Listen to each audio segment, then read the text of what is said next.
Hi, we just finished meeting for pronunciation practice on Tuesday, October 18th. And we started with gorge. So the first G sounds like a G, and the second G sounds like a J. So I put a J there because that's a J. Gorge. We visited the Royal Gorge when I was a kid. This is an example of words that end with ate, where it's pronounced differently if it's a verb or if it's an adjective or noun. So the verb form sounds like ate. This one is satiate. Satiate. And if it's an adjective or a noun, the ate spelling stays the same, but the pronunciation changes to it with a vowel like I, hit. Satiate. Satiate. And I put these here as more examples because I don't use satiate and satiate in my daily conversation, but associate and associate comes up more often.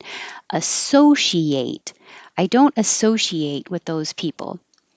Associate could be an adjective or a noun.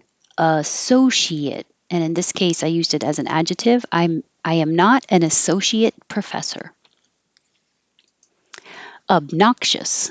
Obnoxious. That construction noise is obnoxious. True story. Porpoise. This is the animal, like a dolphin. Pour. The same as pour. Porpoise. It's similar to purpose, but this UR sounds like ER. Purpose. What's your purpose? Shattered. The T's changed to D's. The window shattered into a million pieces. And I should have put that little mark there to remind you if you just say the word shattered, you hold the D and don't release it. But if there's a vowel after it, now you'll hear the D as it releases to the I. Shattered in. Shattered into. Clingy, an adjective. Clingy, a clingy child. So cling, the back of your tongue is going very high and touching the back of your top of your mouth. And instead of bringing it down, clingy, you slide it back. Don't lose contact with the top of your mouth. Clingy, clingy. And you should hear a real nasal ngeh sound. Clingy. And you'll hear even more.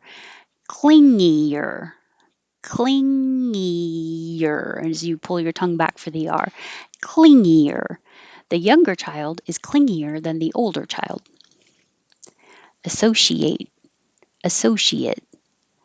Professor. You can change this O to an because it's not stressed. Professor.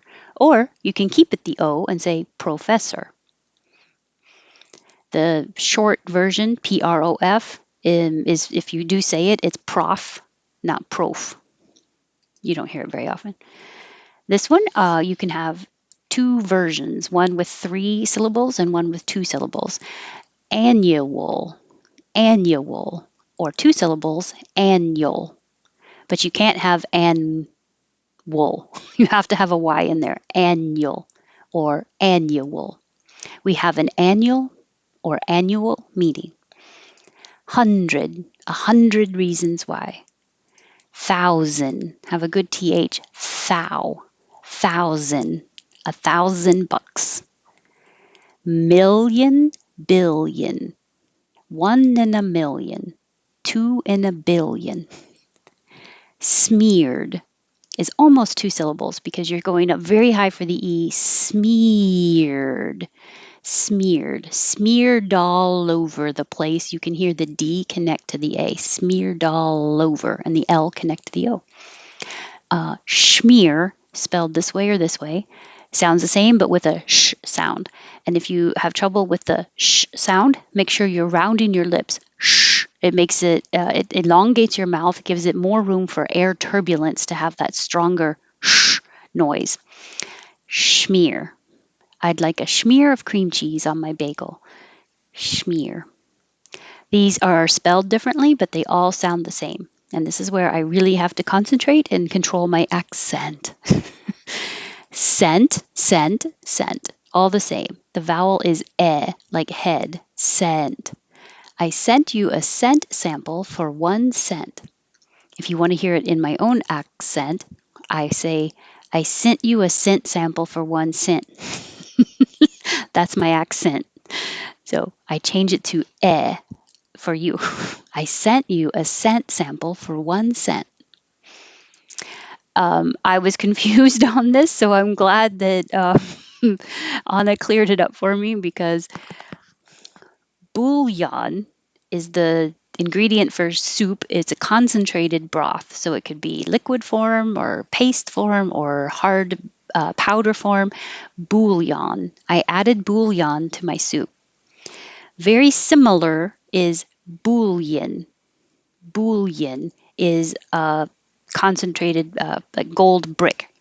Over $1 million in gold bullion. Thousands. Thousands. Don't worry about the D at all, just zins.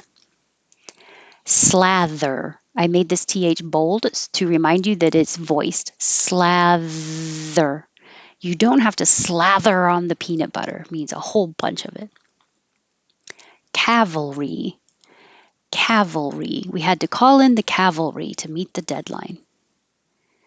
Boolean. Boolean. Since this is a math thing. This I don't know what sentence to use this with.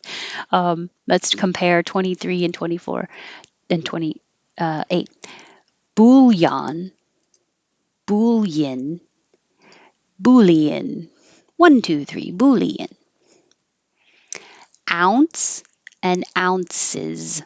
I put AU for ow because the phonetic symbol is the AU combination. Ounce, 1 ounce, and ounces, 16 ounces. 3 syllables, bullying, and the vowel is like took and hook, bull. So don't let your tongue go too high in the back and don't round your lips or it'll sound like bullying. And we're done with the boo. It's bull. Keep your lips straight. Bullying, bullying. Stop bullying the other students. Sinner, singer. Sin has the vowel I, so your tongue's a little more relaxed. And sing has the E, your tongue's higher because the back of your tongue is higher to make the NG combination. And that's the same as, what else did we have? Cling. Clingy was the same NG, ing. So here, sing. The back of the tongue comes up very high, touches the top of the back of the mouth, and slides back as you curl your tongue back. This is my teeth. Singer, singer. Don't let it come down quick like singer, singer. You can. It's not wrong to pronounce the G. Singer, singing, ringer, ringing. It's just not as common in the rest of American dialects as without it. Singer. And for 32, the in is a normal in. It's up in the front behind your top teeth. Sinner, sinner. C and she. So to help these sound more different with an S, keep your lips back. C, like a smile. C. And then she. It is weird because you do have to pull your lips back to make a good E sound, but you can begin with them rounded. She. She. If you need help making a good sh noise. Chandelier. Looks like CH, sounds like SH because it's from French. What a beautiful chandelier. Turtle. Looks like UR, looks like a T, but it's actually ER and a D. Turtle. And this is a name, Myrtle. So Myrtle the turtle is the name of a children's book. The turtle's name is Myrtle, like Bob, but it's Myrtle. Kind of an unusual name. All right, those were fun words, and I learned some new words, expanding my vocabulary every time I do the meetup. Thanks. Have a good one.